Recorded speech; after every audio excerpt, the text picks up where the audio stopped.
Lahat ng drama, lahat ng tawanan, lahat ng iyong all-time hits. Ang tanging huntahan ng Masanggamaw, #1 sa Mega Manila, nationwide pa. Broadcasting from TGON, TVH Group of Networks. Dito lang sa inyong iisang himpilan. You are listening to Cool FM. Live from Cool Studios. This is Cool News at 6.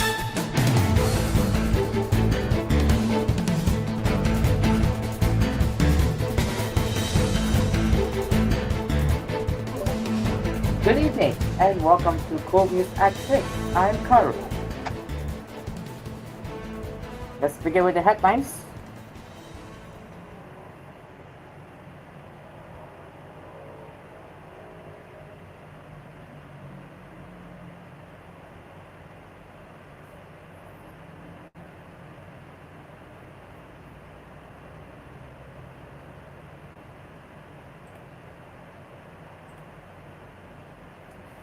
No to tsunami warning was rate increase would be 10 pesos in base fare.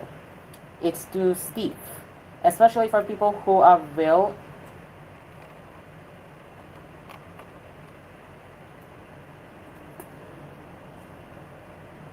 It's too steep, especially for people who avail of such services at night. Katrina Mula, a student at St. Louis University, said in an online interview. Mula added that sometimes taxi drivers would even negotiate with their passengers for an extra 5 or 10 pesos on top of the meter fare, especially if it was late at night or rainy. But some taxi drivers said the new rate would be a welcome increase in profit, especially given the rising prices of gasoline.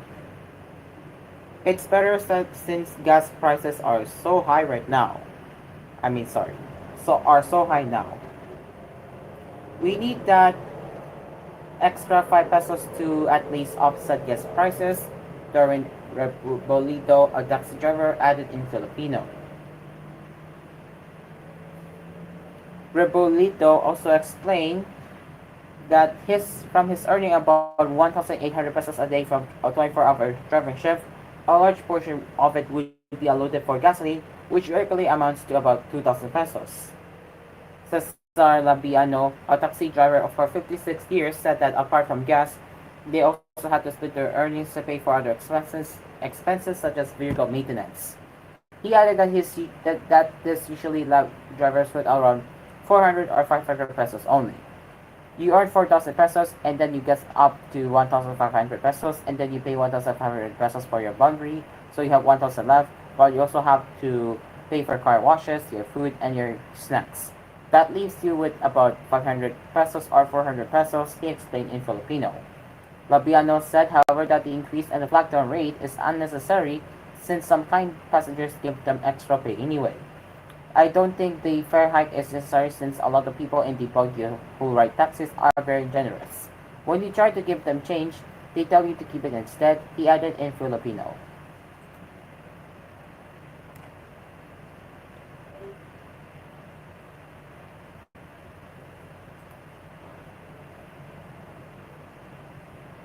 At least 6 armed persons on Thursday robbed 2 pawn shops in Barangay Armita in Cebu City.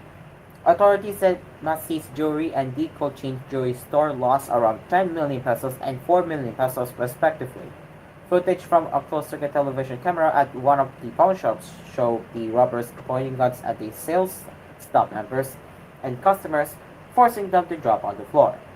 The suspects, who wore long-sleeve clothing, black masks, and helmets, got the jewelry from the display case and immediately left the store on board 3 motorcycles. Carlo Antoneto Canete, Cebu City Police Office Acting Director, said a hot pursuit operation was being conducted to arrest the robbers. Acting Cebu City Mayor Raymond Garcia gave the CCPO 48 hours to solve the crime. I am very disappointed that this happened here in the city of Cebu. We will investigate this matter, he said. I will summon Colonel Canete this afternoon, and we will give him exactly 48 hours to solve this criminal act done by by criminal elements here and on jurisdiction of Cebu City, Garcia added.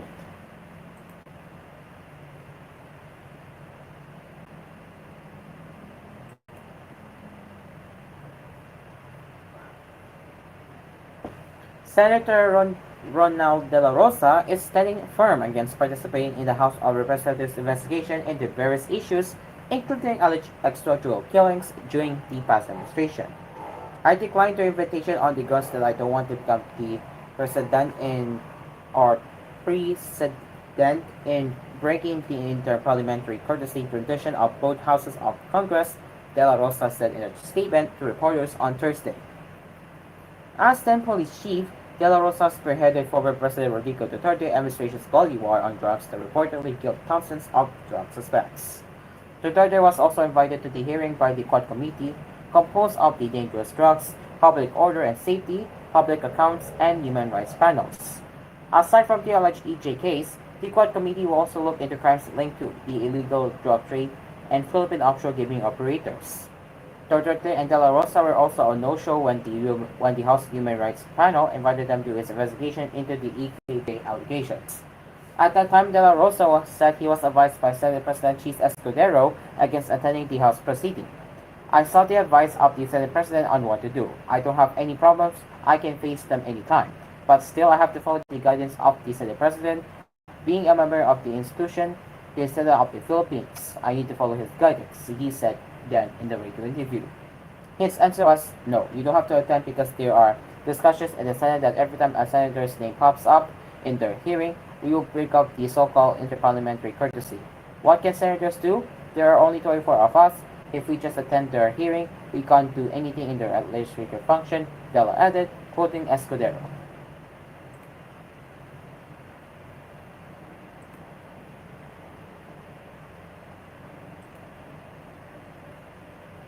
Samkip Party list Representative Rondan de Marcoleta sees no problem if Commission on Elections Chairperson Judge Garcia decides to file an ethics complaint against him. Marcoleta said the poll chief can do as he wishes if he feels he has sufficient grounds to support an ethics case.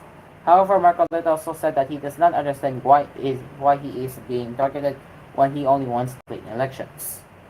If he has grounds to file an ethics complaint, if he thinks what he would do is correct, we are in democracy. Why doesn't he do it? Is it a sin that I saw a way for us to prove that the accounts existed? Marcoleta asked. So somebody deposited money in those two remaining open accounts. It just so happened the accounts were under his name. So why am I being accused of doing a demolition job? Am I trying to demolish the Comelec? The Comelec is an independent constitutional body. We should protect the Comelec, and I also said we should protect our national elections. He also said in an unabashed interview on Thursday on the sidelines of the budget hearings at the House of Representatives. The spat between Marcoleta and Garcia stemmed from the lawmakers' allegations that Comelec officials alleged offshore accounts received 1 billion pesos worth of deposits that coincided with the poll body's procurement of its automated election system. The lawmaker did not name the Comelec official, but Garcia came out and admitted that it was him being alluded to by Marcoleta, although he added all alleged foreign bank accounts are fake. Asked if he is confident that an ethics complaint against him on this issue would not fly, Marcoleta said he does not know what are Garcia's basis to file such a case. I have yet to see what his grounds were, Marcoleta noted.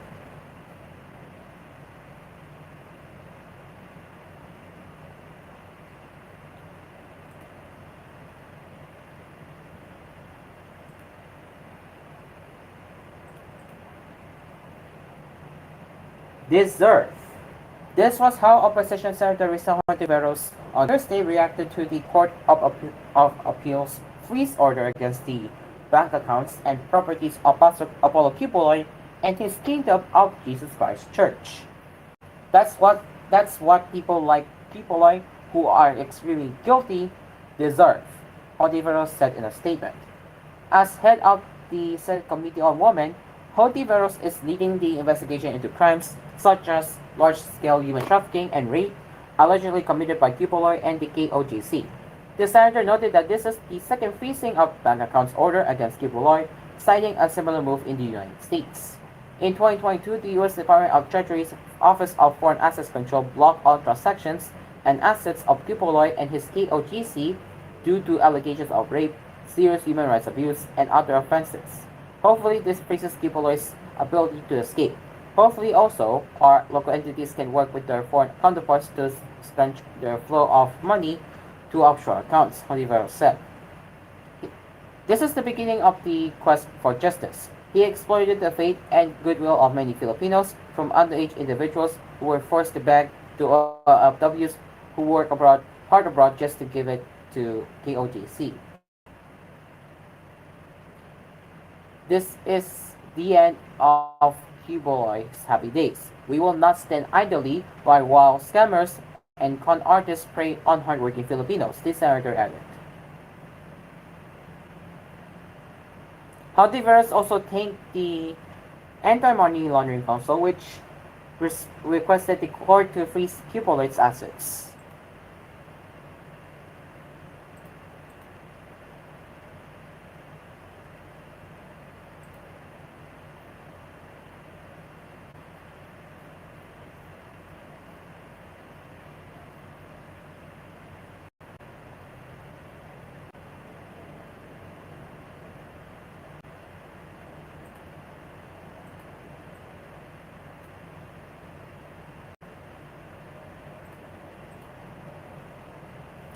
After months of prolonged power outages and persistently high electricity rates, President Ferdinand Marcos Jr. ordered a review of the Electric Power Industry Reform Act last month, 23 years after its enactment. Last April, an unprecedented heat wave across the country, combined with a deteriorating power supply, led to widespread power outages. Various regions experienced electricity shortages for several hours, days, or even weeks while people contended with record high temperatures. During this time, the National Grid Corporation of the Philippines issued yellow alerts across the Luzon and Visayas grids, signaling low reserves that risk power disruptions if conditions worsen. This highlighted the vulnerability of the system during periods of strained energy resources. Last May, the situation worsened for the Luzon grid, which faced red and yellow alerts for 4 consecutive days, indicating severe power deficits that could lead to brownouts. Despite these outages, many consumers saw an increase in their electricity bills in the same month, leading to confusion and frustration over higher costs amid frequent power disruptions. The ongoing power supply issues have been a subject of continuous debate among lawmakers and experts since the outages last April. Central to these discussions has been the consideration of EPRA and whether it needs to be reviewed to address these persistent supply problems. Last July 20, last June 22, during his third State of the Nation address, President Marcos urged Congress to determine if amendments to EPRA were necessary to resolve power supply issues across the country. We are going back and re-examining the EPRA to find out if it is still suitable for our current situation or if it's time for it to be amended, the President said in Filipino. I ask the Congress that we work together to consider it for the sake of the Filipinos at the high price of the country. Not only the businessmen are struggling, but also the people, he added. It is now 6:15 in the evening, and we will have more headlines coming up right here on koolNews at 6, so stick around, we will be right back.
Welcome back to koolNews at 6. Continuing our headlines,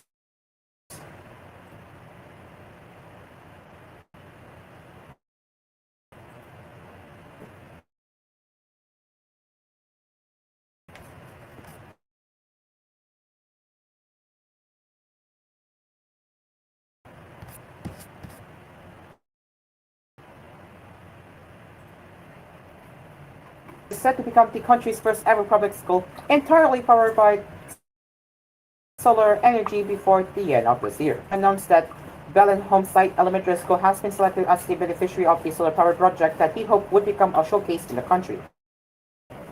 Currently, dozens of public schools in some parts of the country, like the cities of Makati and Dasmariñas, are partly powered by energy generated by solar panels. Irish Irish Calaguas Lasatin's chief advisor told the Inquirer on Tuesday evening that the city government had inspected the Belen Homesite Elementary School and that actual installation of solar panels and equipment would soon follow. As of now, based on the mayor's instructions, the full preparation is on full blast. The city engineer's office has already conducted electrical inspections for the air conditioners, spark televisions, and of course, the solar panels to be installed. 3 million pesos was allocated for this project, she said. Calagua said that about 60 solar panels ordered by the city government from a supplier were already delivered and will be installed soon. Mayor Lasantin hopes to make this project a showcase in the entire country and hopefully install solar power systems in some other schools in the city, she said. Calagua said the 60 units of 500-watt solar panels could generate 30 kilovolt amperes of electricity, which could power the air conditioning units and smart TVs. The mayor's chief advisor said the city government currently pays around 14,000 pesos per month for the Belen Homesite Elementary School from the Special Education Fund. Once we install the air conditioners and the TV sets, we expect the school's monthly electric bill to rise to 60,000 pesos a month. So converting it into a solar power school would not only be activating Calagua said. The school it also has an office, a restroom building, and a covered court. The rooftops of all accommodating solar panels. In the statement, Salatin said the project is in line with President Marcos Jr.'s recent announcement that public schools in the country will shift to solar power. During his third State of the Nation address on July 22, Marcos said visualization and solar power. Salatin said the budget for the city's solar mayor's office. We have to tap renewable energy that is most cost effective and cost efficient. Lasatin, who described himself as an advocate of clean energy and environmental protection, he said. The mayor earlier disclosed his plan to install solar panels in all city government office, the 30 village halls, and the 6 rural health units here. He said some 1,500 solar street lights will also be installed along major and secondary roads in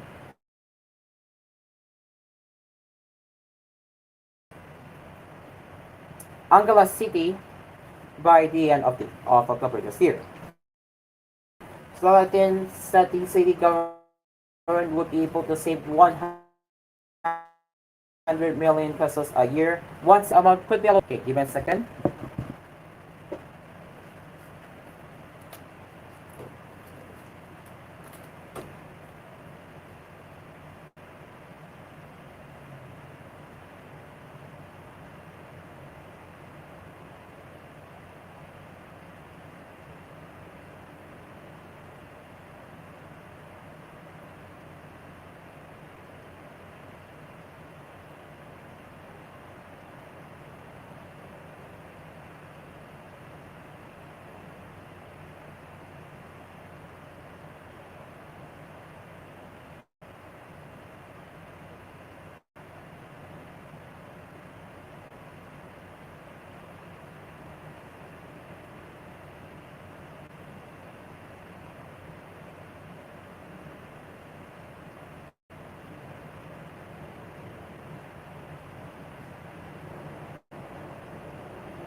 The Court of Appeals has ordered the freezing of the assets and bank accounts of fugitive evangelist Apollo Kipoy and several others due to allegations of their involvement in serious crimes, including human trafficking, sexual abuse, and money laundering.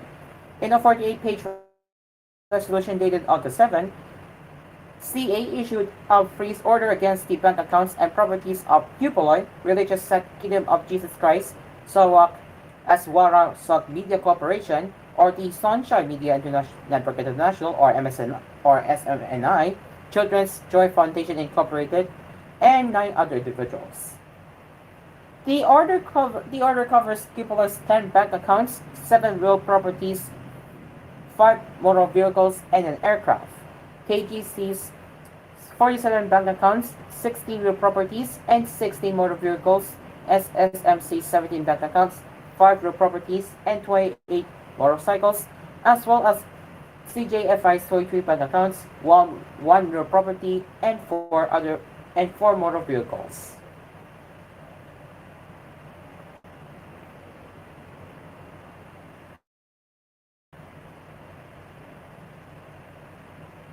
According to, I'm sorry, below is the list of 9 others and their respective assets, starting with Maria Teresa Dandan, 9 bank accounts, 1 real property; Helen Padanduan Panilag, 2 bank accounts, 1 real property; Pauline Canada, 27 bank accounts; Serente Canada, 4 bank accounts; Ingrid Canada, 7 bank accounts; Sylvia Camanes, 2 bank accounts; Jacqueline Roy, 3 bank accounts; Aluna Mentala Santander, 19 bank accounts; and Maron Pongas Alcopo, 3 bank accounts.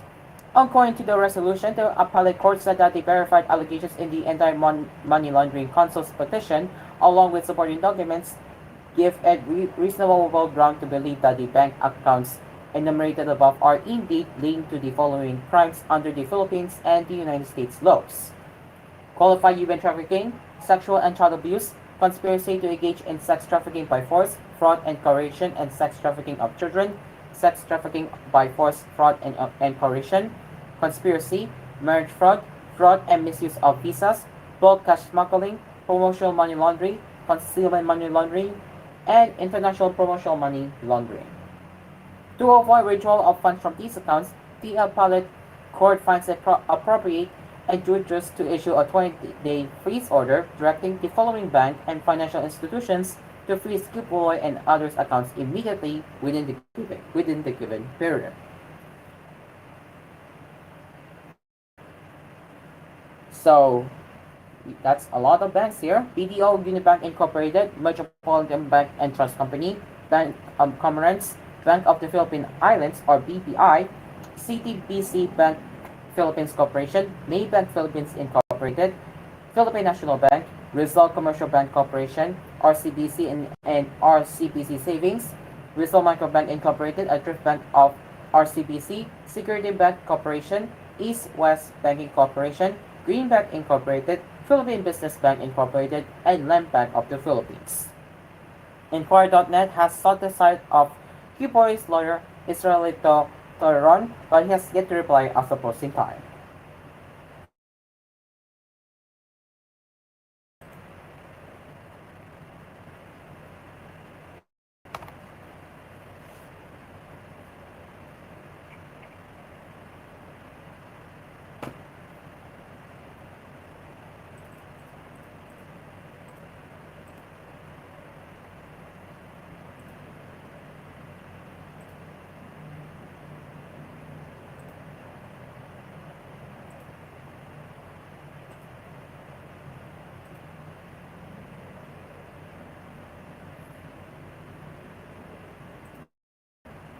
Now let's get into international headlines. A student-led uprising in Bangladesh against government hiring rules culminated this week in the Prime Minister fleeing, with Nobel Peace Prize winner Mat Yunus set to lead a caretaker government. At least 45 people were killed in more than a month of deadly protests that ended the autocratic rule of 76-year-old Prime Minister Sheikh Hasina.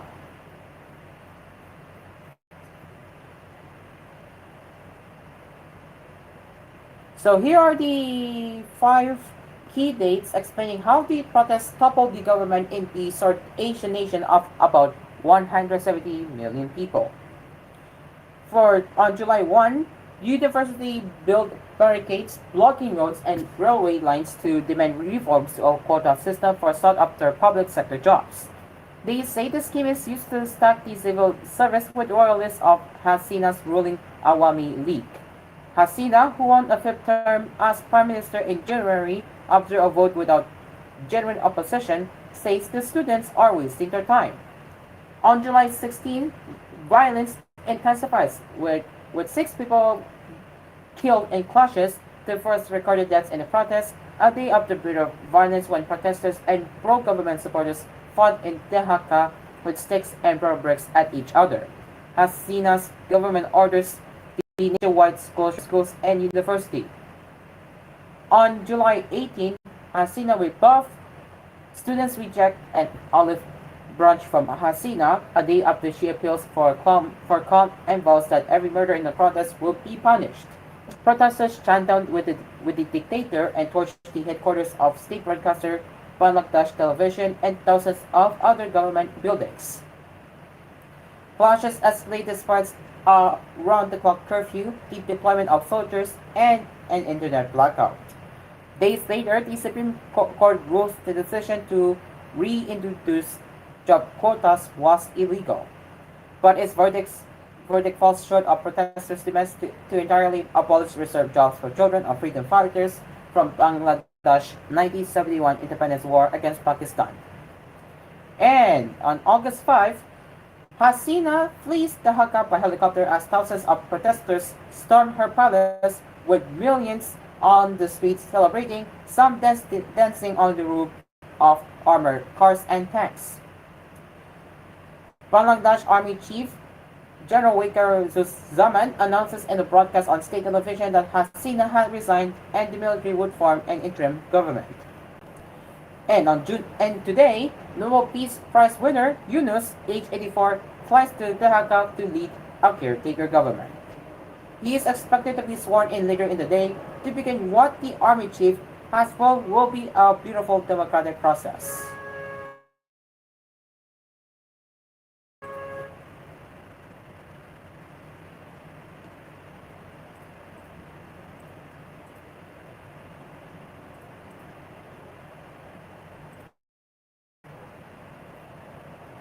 And a once respected crocodile expert was sentenced in Australia Thursday to more than 10 years in jail for sexually abusing and killing thousands of dogs and a string of other crimes.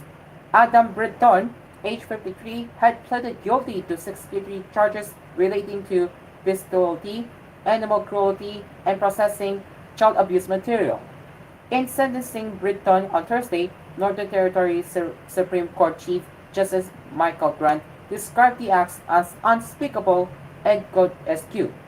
Australia's national broadcaster ABC said Brinton acquired 42 dogs online between 2020 and 2022, promising their owners he would give them a good home. Instead, the ABC reported Brinton filmed himself raping and killing dogs in a shipping container on his property in Darwin. The footage was then shared via Telegram. Police arrested Britton in 2022. Britton, born in the United Kingdom, was a renowned crocodile expert in Australia and worked on several productions with the BBC and National Geographic. He will be eligible for parole in April 2028 and is banned from owning mammals for the rest of his life.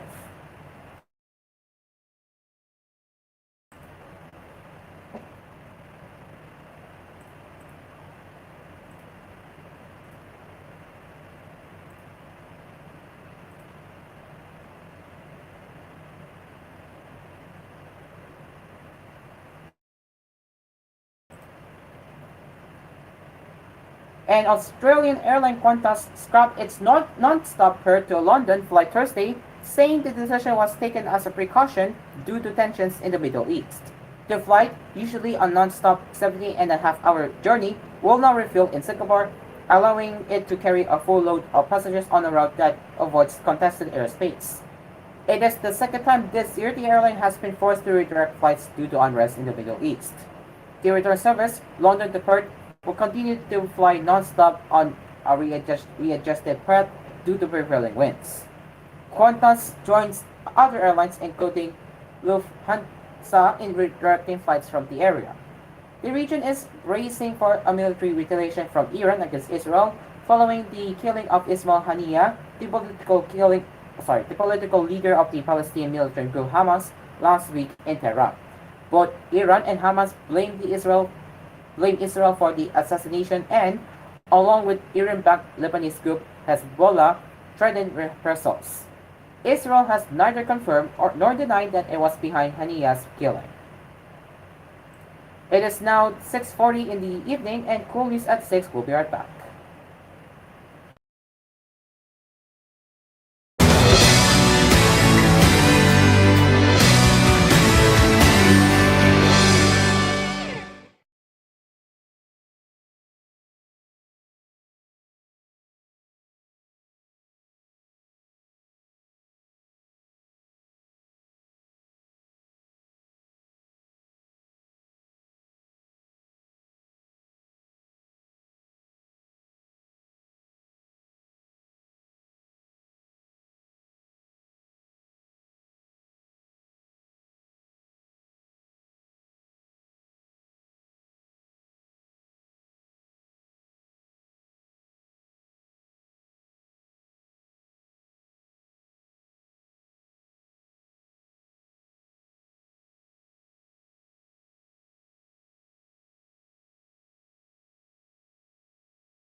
Welcome back to Cool News at 6.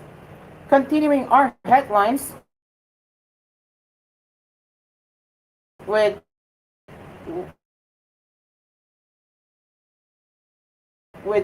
international.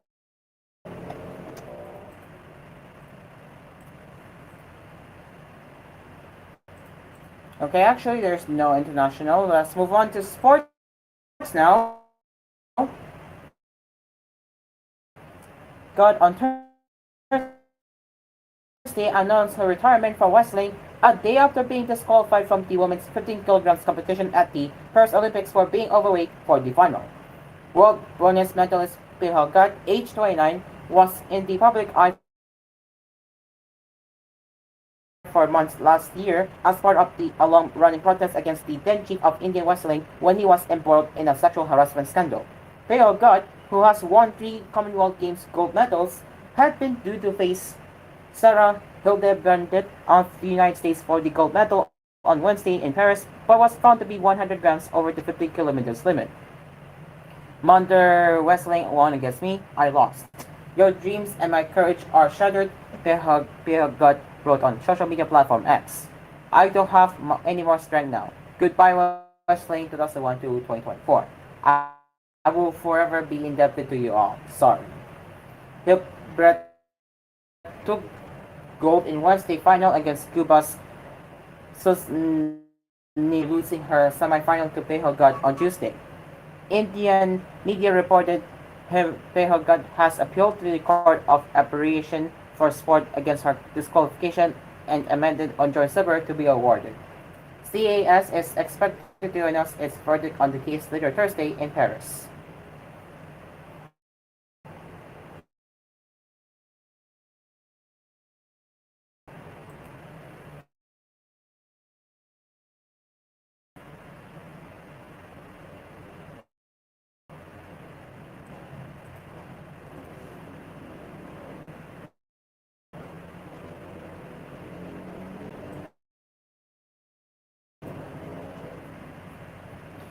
B-medal Olympic fighter Nesty Petesio, who also serves as a non-commissioned personnel of the Philippine Coast Guard (PCG), will be promoted to a higher rank once she returns.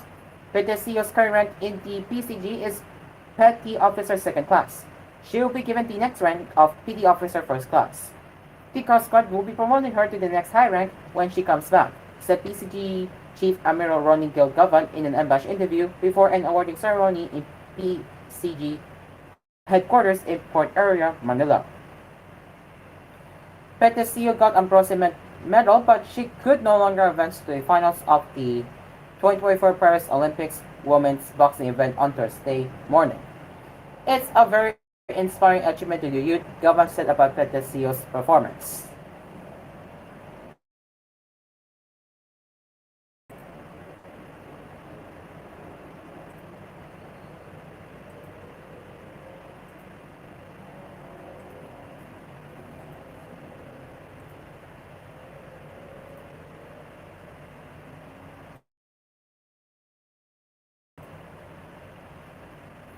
Ukraine won their third gold of the Paris Olympics 2024 on Wednesday when Alexander Kayaksenak blitzed to the victory in the men's 80 kilograms boxing final at Roland Garros for the second Olympic medal of his career.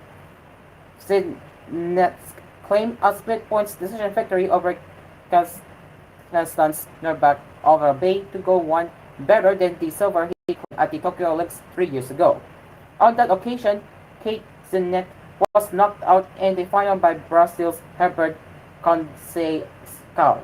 He has not been beaten since. The 29-year-old won 4 bouts to clinch gold in the French capital, including a points victory over Cuba's two-time gold medalist Arlene Lopez in the semifinals. I am ecstatic. Since I was a boy, I have dreamed of being on this type of the podium, said Ginsnek. But I have done it. It's a gold medal for Ukraine. The all-action Ukraine raced up to his Kazakh opponent from the opening bell. Inevitably, he could not keep up that pace, but he was the aggressor and busier of the fighters for most of an entertaining contest. Bay was more methodical, twice connecting with the Ukraine's face in the second round to draw gaps from the crowd and lead to fight in the balance going into the third and final round. When the verdict deliberately went his way, the Ukraine collapsed to his knees in the ring. Warrington Ukraine has also won gold in Paris through Yaroslava Markuchikev in high jump and in the women's sub team competition in fencing. Mahukikev dedicated her Olympic high jump gold medal on Sunday to the nearly 500 athletes and coaches who have been killed since Russia invaded her country in 2022. Kaysenek is from Poltava in central Ukraine and was born into a boxing family, with his father also a boxer in what was then the Soviet Union.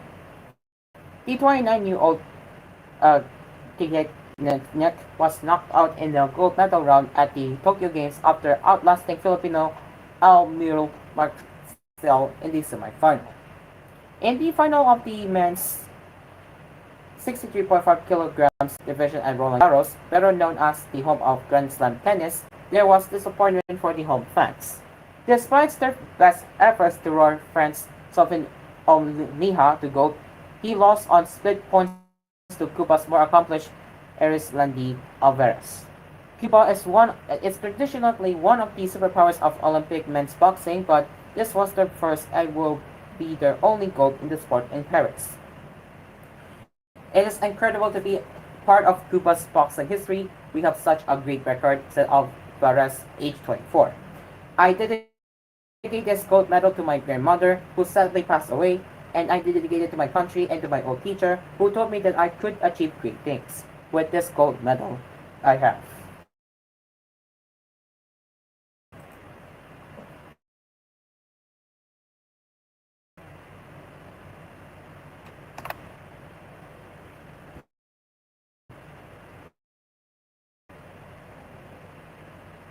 As South Korean actress Han Ji-min and Jana B frontman Choi Jong-hoon are dating. Choi's agency confirmed Thursday, August 8.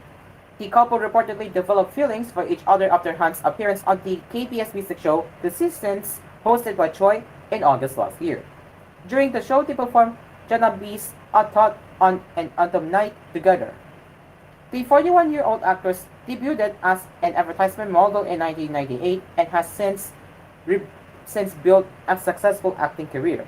She has since become a familiar name in K-drama, starring in popular TV series such as Rooftop Prince, Yomi, The Light in Your Eyes, and Behind Your Touch, as well as in films like A Year and Melody. Her next project is the upcoming SBS series Acquaintances. A renowned singer-songwriter, the 32-year-old Choi has been leading the rock band Jana B since 2014. He is known for pending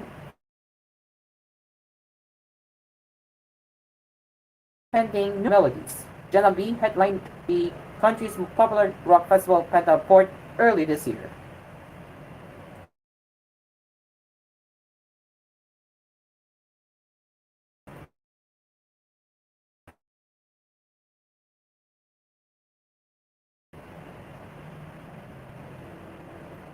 South Korean idol Nancy Michael conflicts on a project after they got paired up in a soulmate challenge in the second season of the reality show Running Man Philippines.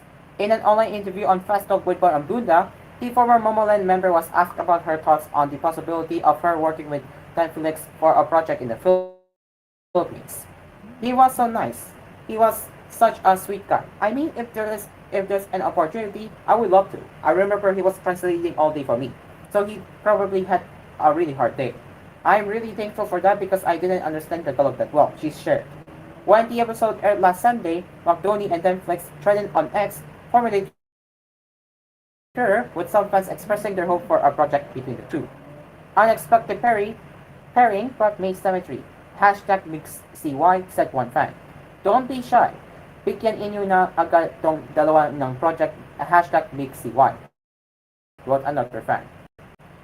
Given that Running Man Philippines is based on the popular South Korean television variety series of the same title, McDonald said she was surprised for the Philippine team's competency. I was very surprised they came all the way to Korea to film Running Man, and my first impression was everyone was so electric and so competitive. So I was like, I need to keep my head straight. I need to try my best to win the game, she explained. In late 2019, McDonald was initially paired up with James Reed for the K-drama-like structure series The Soulmate Project, but with the pandemic, the project got postponed. After a year, Rick announced that he's departing from the show. In April of this year, McDonald signed a contract as an artist on the Sparkle GMA Artist Center.